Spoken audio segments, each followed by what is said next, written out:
Arkadaşlar merhabalar. Hepinize hayırlı akşamlar dilerim. Biliyorsunuz yeni deprem yönetmeliği çıktı. 2018 deprem yönetmeliği olarak geçiyor. Bununla ilgili olarak bir arkadaşımız bana derlemiş oldukları bir videoyu gönderdiler. Video bir kursun tanıtımı aslında. Bu yönetmeliğin tanıtımıyla ilgili bir kurs. Zannedersem STA4CAD, İDECAD gibi bazı bilgisayar programları üzerinde nasıl uygulandığı şeklinde bir video aldım. Ben de bu videoyu konuşmamın ardına yayınlayacağım.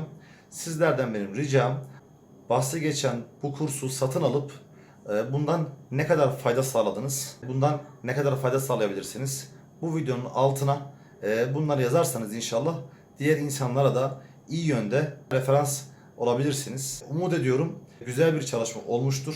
Umut ediyorum birçok kişiye faydası dokunur. Çünkü 2018 deprem yönetmeliğine ben biraz baktım. Bayağı bir kalın dosyası vardı. Çok ufak bir şekilde göz gezdirmiştim. Epey bir ayrıntı ve detay var. Kapsamlı olarak bakabilmiş değilim hala. Umarım bu kurs bu karmaşıklığı giderebiliyordur. Sizlerden yorumlarınızı bekliyorum arkadaşlar. Hepinize tekrar iyi akşamlar dilerim.